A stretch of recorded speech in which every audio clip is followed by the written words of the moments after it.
오늘 말씀은 누가복음 13장 22절부터 35절. 제목은 예루살렘아 예루살렘아입니다. 우리가 잘 알듯이 예수님의 사역은 예루살렘에서 마무리가 됩니다. 예루살렘에서 불법 재판을 받으신 후에 십자가로 나아가셨습니다.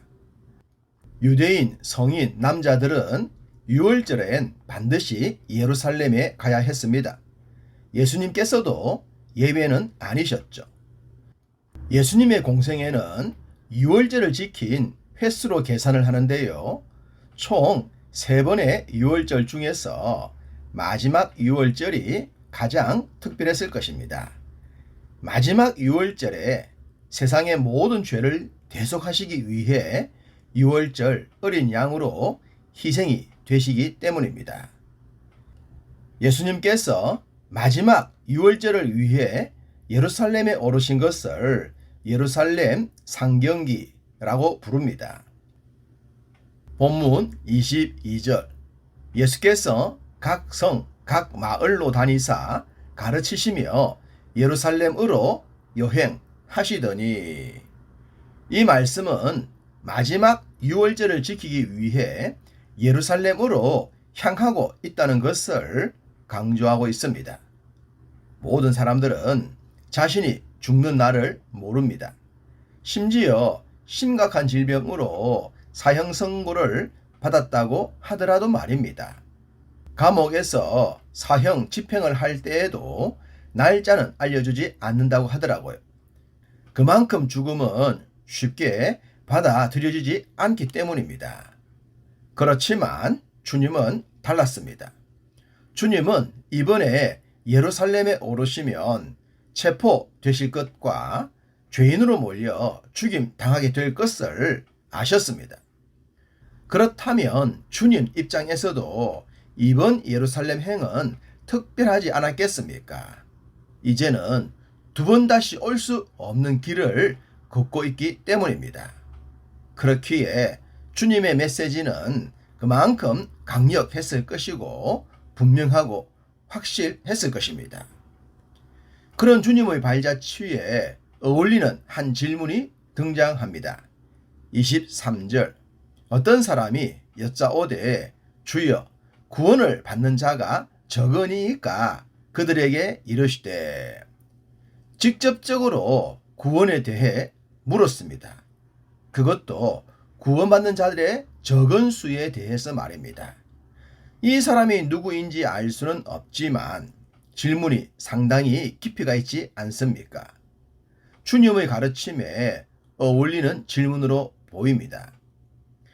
이 사람이 알고 이런 질문을 했는지는 모르겠지만 주님의 대답은 질문과 일치합니다.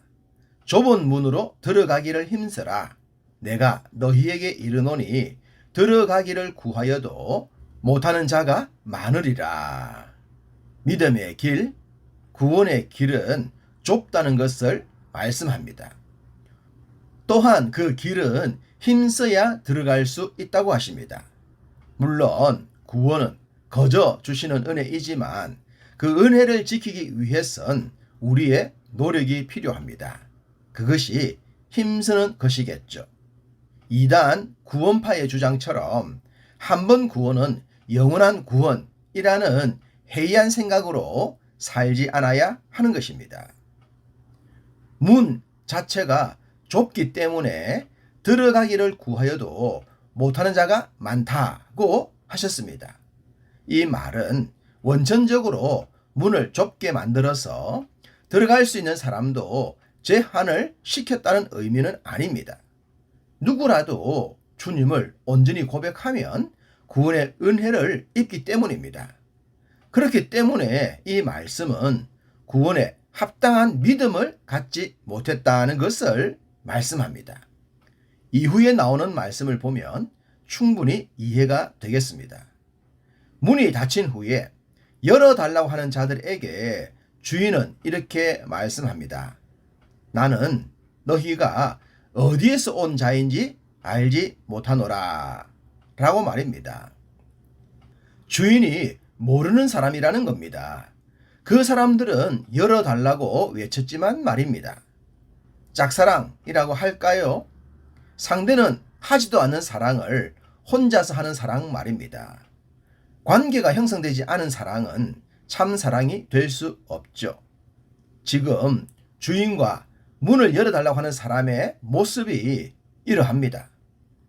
주인이 모른다고 하자 사람들은 이런 말을 합니다.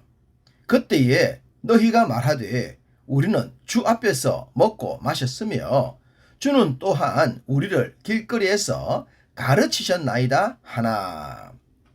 주 앞에서 먹고 마셨다고 해서 혹은 길거리에서 주인의 가르침을 받았다고 해서 구원을 받는 것이 아닙니다.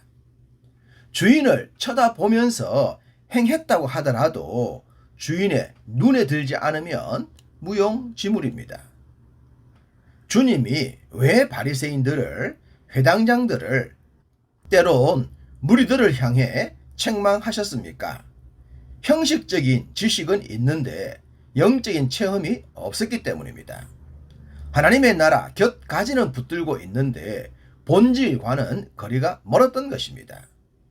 주님 앞에서 먹고 함께 얘기를 나눴다고 주님의 뜻에 합당하다고 착각하지 않아야 합니다. 바른 믿음은 자신의 생각을 내려놓고 주의 뜻에 자신을 맞추는 것이기 때문입니다. 유대인들은 먼저 믿었고 먼저 선택받았다는 사실에 영적인 교만에 빠졌었죠.